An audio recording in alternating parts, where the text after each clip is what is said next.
होके तोड़ेंगे।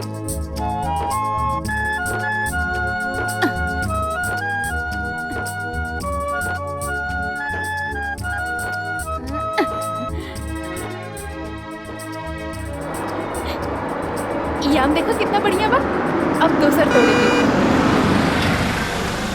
हे बुच्ची, तने हेरे आवा। हमरा के बुलावतानी? हाँ बेटा, तोहरे के बुलावतानी।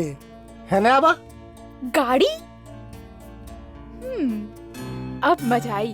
आज तक गाड़ी में घूमा।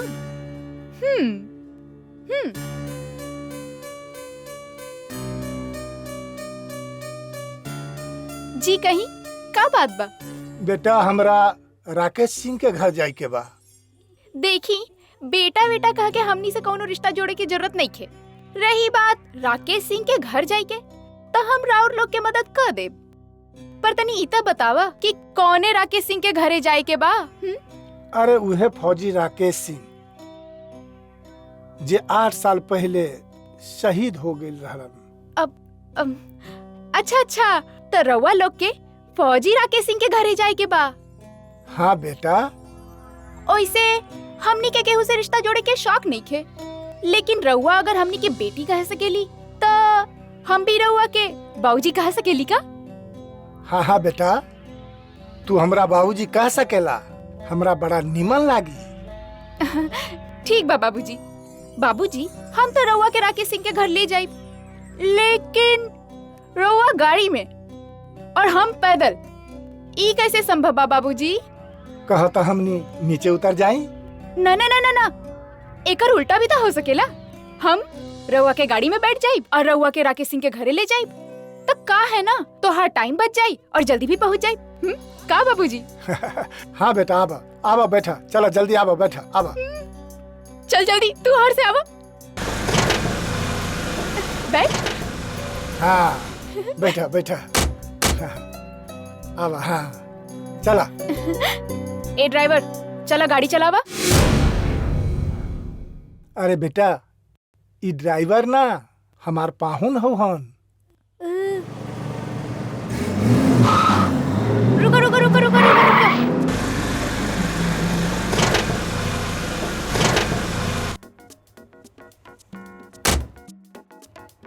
बेटा, राकेश सिंह के घर आ गेल का? वो तो मालूम नहीं खे, पर हमार घर तो आ गई। बाबूजी तो वह जगह वहाँ जहाँ से लड़कियां बैठा रहे गाड़ी पे। अरे बाबूजी, बेवकूफ पाहुन के समझाई, पृथ्वी गोल है, हम तो चली टाटा। ये लड़की हमनी के बोका बना गई। ए, ए, ए भाई सब है ना, ये फौजी राकेश सिंह के घर के हरा जोन लड़किया रउआ के साथ घूमत रही है, वही लड़किया राकेश सिंह के बेटी दिया है। यह गरबा उनकर हुए। कुछो कहा पहुना, ई लड़किया बात बहुत प्यारी करेली। प्यारी ना बाबूजी, बात बहुत सारी करेली। हाँ, गोद में लड़का और गांव भर ढिंडोरा। चलिए उतरी। चल।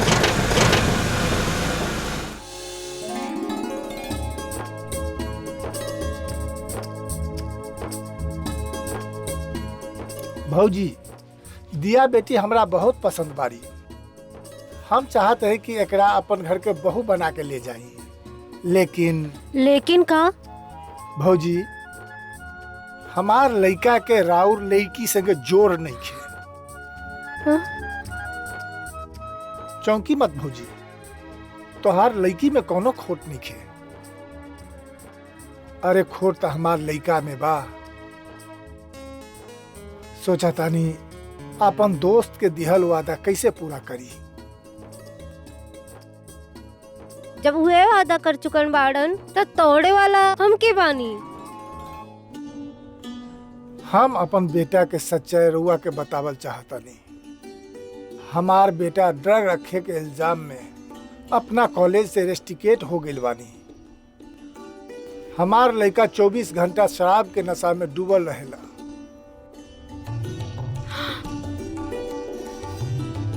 ई सोच के हम परेशान बानी कि कहीं दिया से होकर बियाह कई के हम एकर जिंदगी तो ना खराब करता नहीं।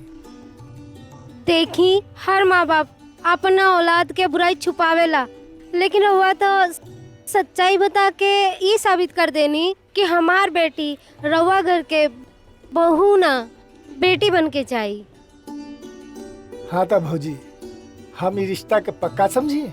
अरे समझे के का बा, ये तो रउआ का हक बा। बेटा विक्रम, दिया के बारे में तोहार का विचार बा बेटा? बाबूजी हम आज तक राउर बात कबो कटले बानी जौन आज काटे के हिमाकत करब। अब तो हर गाड़ी के ड्राइवर हम ही रहा। कितनो रोड ब्रेकर आई, हारन बजावत बजावत तबले गाड़ी ना रोकब जबले पंचर ना हो जाए।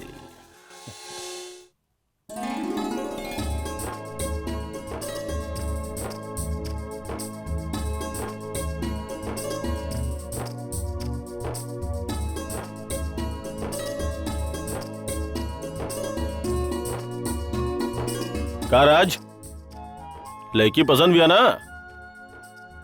देखा भाई, हमरा के बहुत पसंद भी है, अब पूरा घर वालन के पसंद भी है।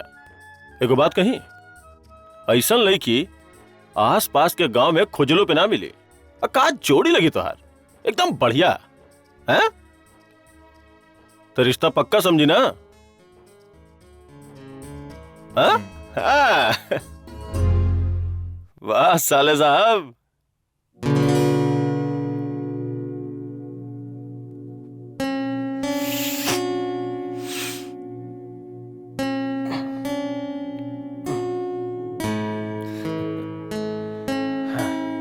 सरऊ के आज सुहाग रहा था और ये दारू में मेहरारू खोजताड़े।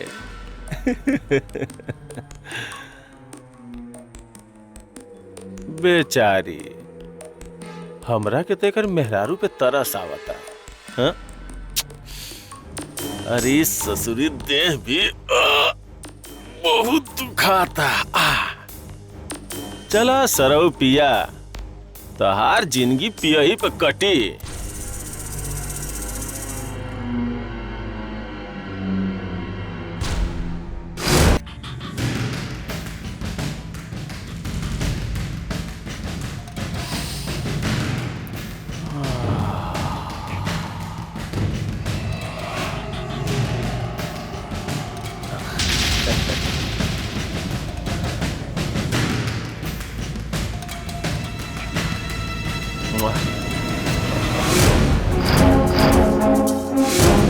पाहुन, पाहुन। काहे केहू और के इंतजार करत रहलू है का? वहाँ के कहाँ बानी? का जानी कहा? अरे उ सरवा या तो कहीं बैठ के दारू पियत हुई या दारू पी के कहीं नाला में पड़ल हुई। देखा, यहाँ से चुपचाप चल जाई, वरना का? अरे आजा आजा, एक बार छोड़ा। सुनो ना हमारी बात। अरे छोड़ा। रुक।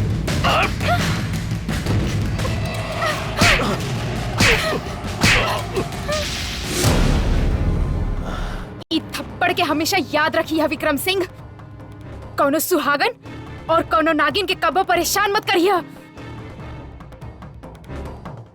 वरना ऐसन जगह पे मारल जाइबा जहाँ तोरा के पानी भी नसीब ना होला। अच्छा, ते बहुत बड़ गलती कैले है। तोरा जैसन लड़की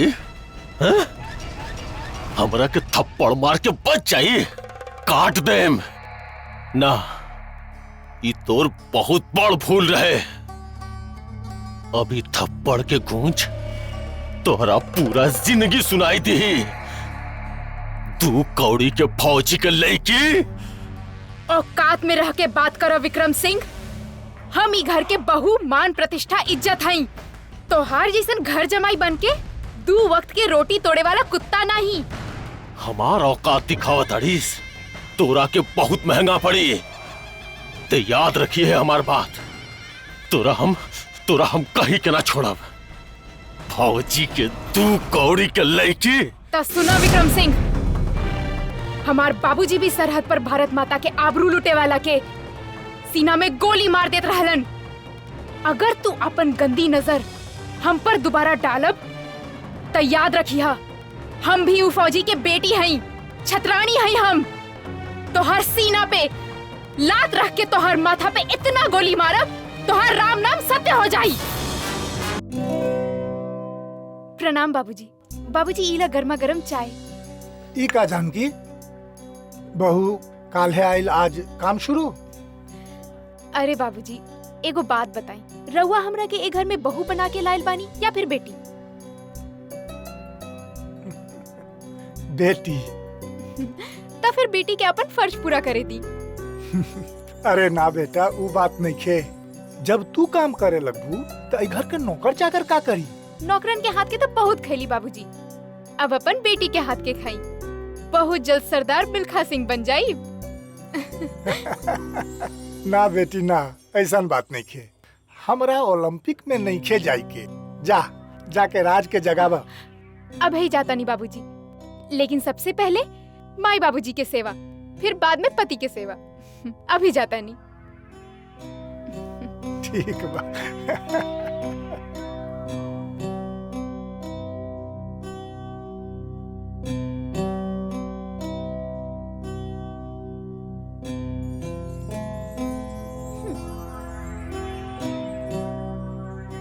जानू, इस सवेरे सवेरे पिए के चीज ना है।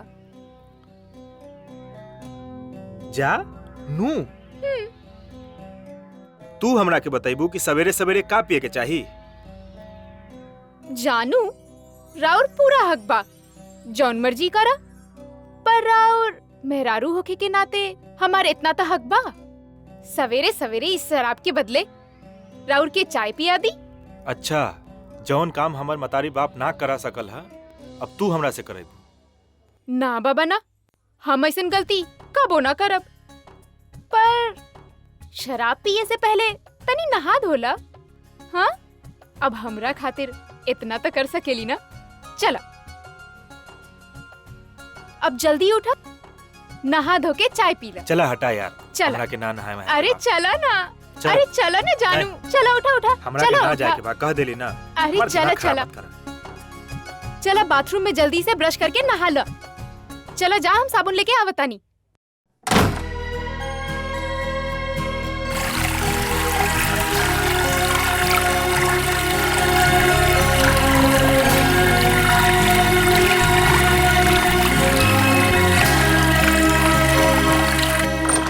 कहा जी, ऐसने नहात बानी? ई ली साबुन।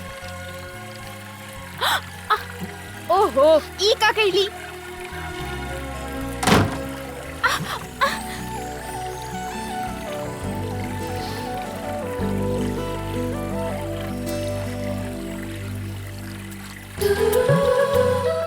अरे ई का जानकी, ई केकरा खातिर बनावा तारू?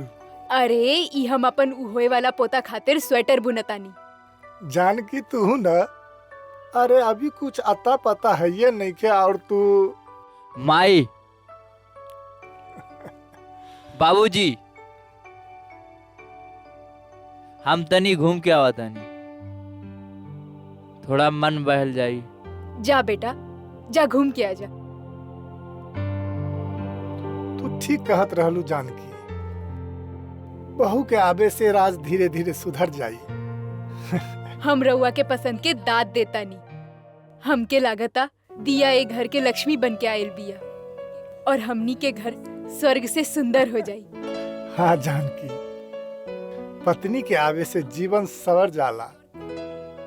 अब हमनी बूढ़ पुरनिया के और का चाहिए, बस दोनों खुश रहे, बस।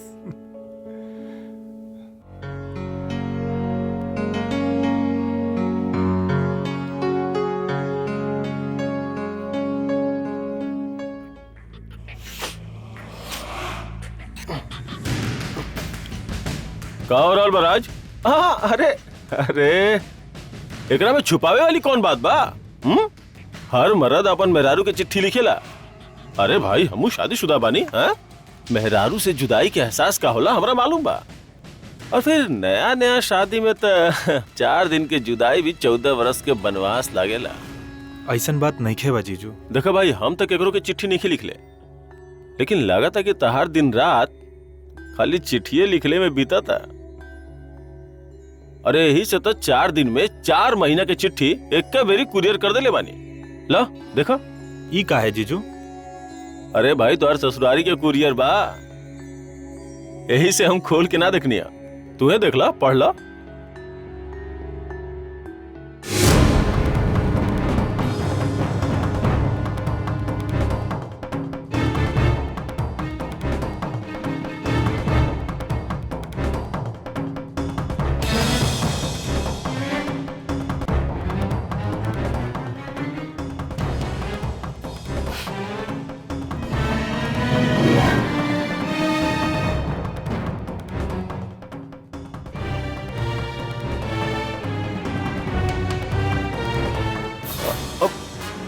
का भेल राज?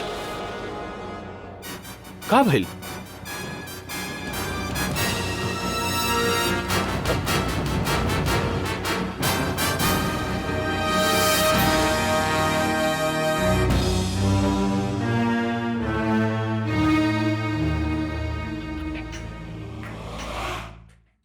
ए बुटन, पतंग ऊपर कर। तनी लेफ्ट जा। हाँ, अब छोड़, ऊपर कर। ऊपर करना। हाँ छोड़ दे। अरे बेटिया, अरे का भेल का भेल? अरे ई तो खुशखबरी बा, हम अभी बता के आओ तनी।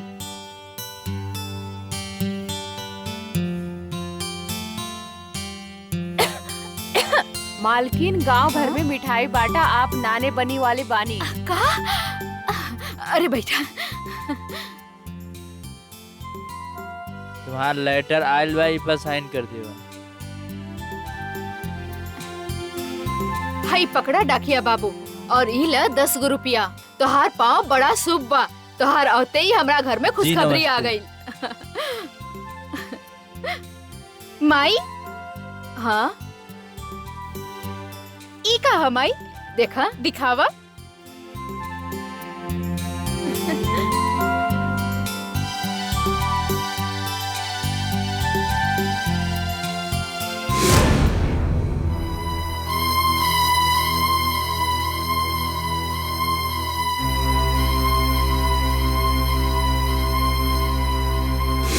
बेटा, का भेल बिटिया? दिया, का भेल बेटा? माई, हाँ, तलाक के पेपर। तलाक के पेपर?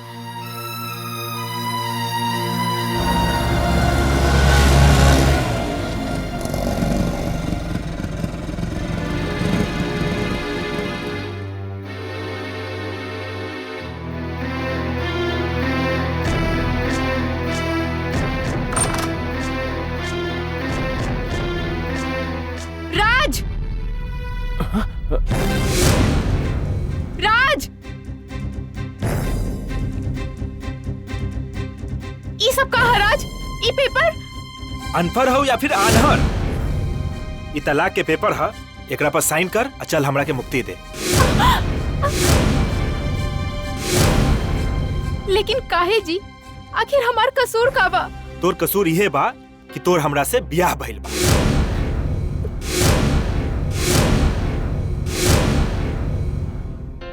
राज, ये का बदतमीजी है? बहू से इस तरह से बात करे के तोहार मतलब? बस करी बाबूजी, हमरा पर्सनल जिंदगी में कौनो दखल अंदाजी ना दी। ये तोहार पर्सनल जिंदगी ना, ये सूर्यवंशी खानदान के बहू है, बहू। इस सूर्यवंशी खानदान के बहू के हम ही मिलल रहनी बलि के बकरा बनावे के। का मतलब? मतलब का समझाई माई? एगो से प्यार कैली तो कैरियर खराब हो गई, और दूसरा से ब्याह भइल तो जिंदगी बर्बाद हो गई। तू साफ साफ बताइबे कि पहली बुझाइबे? बाबूजी, हमरा ब्याह कैले से पहले एक बार भी न सोचला कि हमरे मन में का बा। बस फैसला सुना देला कि शादी होई तो सिर्फ हमरे दोस्त के बेटी से। ये सूर्यवंशी खानदान के परंपरा है कि शादी ब्याह के फैसला घर के मुखिया करेलन। राउत सूर्यवंशी खानदान के बहू ना प्यार कोई और से करेले और शादी हमरा से। ये कैसन इल्जाम लगावत बानी जा? ये सब झूठ है। हाँ, तो फिर पेट में पाले वाला बच्चा के करा? ये का कहता रहा बेटा? एकर पेट में जे पल रहल बा उ तोहरे खून बा। अरे एकरा पेट में बच्चा पल रहल बा तोहरा के मालूम बा? सच में औरत के त्रिया चरित्र तब भगवानो न जानेला। पेट में पल रहल वाला औलाद की सच्चाई केवल ओकर माई जान सकेला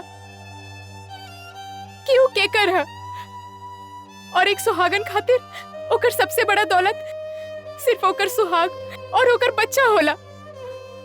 हम राउर कसम और अपन होखे वाला बच्चा के कसम खा के कहता नहीं कि हमार पेट में पल रहल वाला अंश राउर खून बा। राउर हमार ऊपर चरित्रहीन के इल्जाम मत लगाई। हम तोहरे आगे हाथ जोड़तानी। हमार कसम खाए के कौनो जरूरत नहीं के बा। आज के बाद ई दहलीज के भीतर कभियो कदम मत रखी। भलाई तोर यही में बा, ई कागज पर दस्तखत कर दे। हम ना करब। ना करबी? ना करब, ना करब।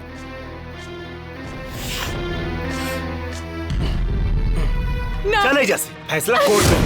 चल छोड़ दबाजी, छोड़ मत करी। निकल, चल हमरा चल, साथ निकल रहुआ एहिजा। ऐसा ना करी। हमार कोनो गलती नहीं के। छोड़। हमरा चल, के निकल घर एहिजा से से। ना निकाली। हम तोरा आगे हाथ जोड़तानी। चल, निकल हमारे घर से। ऐसा ना करी। हमार बात दोबारा सुनी मत जी। सही। ऐसा निकल ना यहाँ से। करी। हम हाथ जोड़तानी। चल निकल यहाँ से। ना। चल छोड़ हमरा के। जोड़तानी। चल निकल। ना, चल। ना करी। दरवाजा खोली। ना। हमरा के घर से ना निकाली।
सोचता नहीं।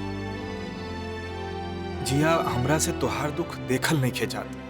यही से हम का हर औरत के नसीब में महतारी बनल तो लिखल नहीं खे होला, लेकिन अपना ममता के छाव में ऐसा नव शिशु के पाल पोस सकेले जेकरे दुनिया में केहू नहीं खे। रउआ का कहे चाहता नहीं? हम चाहता नहीं कि हमनी के केहू के बच्चा गोद ले लीजिए।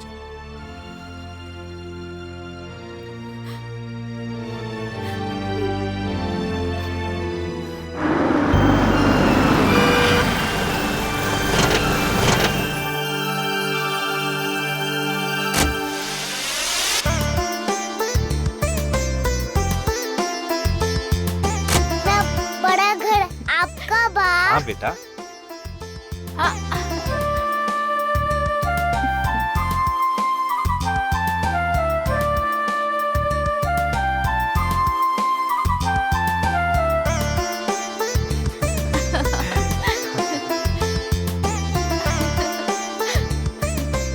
पापा इतना हाँ बड़ा बेटा। घर आपका बा? देखा कितना खुश बा। पापा मैं यहाँ पे खेल सकती हूँ? हाँ बेटा। पापा ये मेरा भी हाँ घर है। बेटा। हाँ। हमारा रानी बिटिया।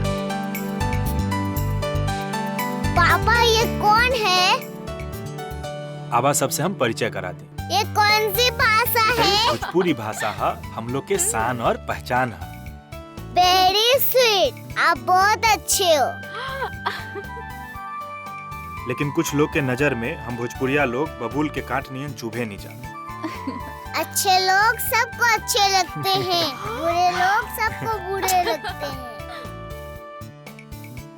तू बहुत बड़ बड़ बात करत तारू। मैं पहले सबसे परिचय कर लूं ना। ये तो मेरी दादी जी है। अरे खुश रह बेटा, खुश ये मेरे दादाजी हैं। अरे हमारी बिटिया। ये मेरी बुआ जी।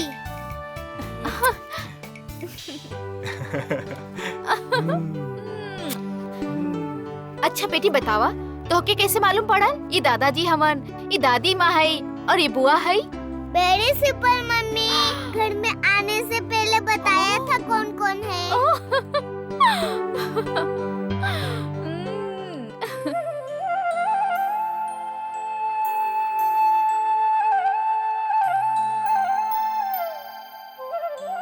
दादी माँ, ये कौन है? बिटिया, ई भगवान किशन होवे, सबके पालनहार। जब कोनो दुविधा में भगवान किशन के याद करेला, भगवान किशन होकर मदद करेला। जल्दी आवा बेटा, स्कूल खातिर देरी हो रहल बा। अभी आ रहे हैं मम्मी, आपसे बाद में बात करेंगे, अभी मम्मी बुला रही है मुझे। खुश रह।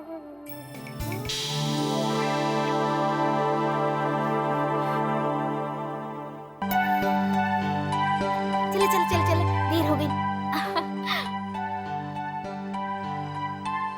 इला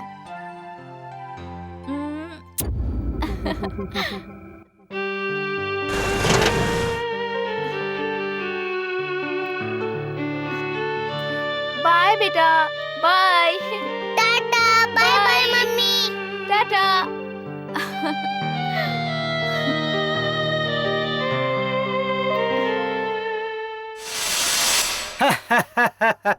चिंता से चतुराई घटे, दुख से घटे शरीर, पाप से लक्ष्मी घटे, कह गए दास कबीर।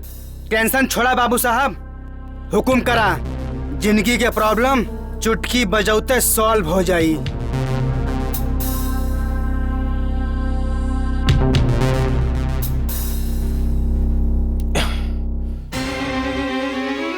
इस सारी समस्या के जड़ू लईकी बिया।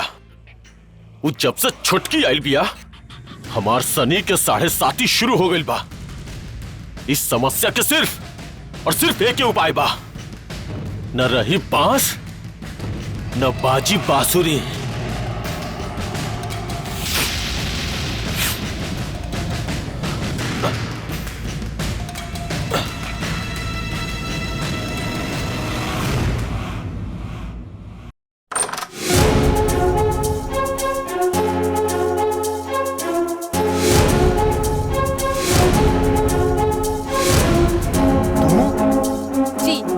हम अपन बेटी लेवे आयल बानी।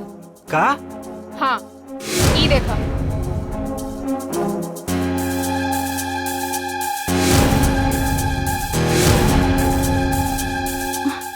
ई कहा?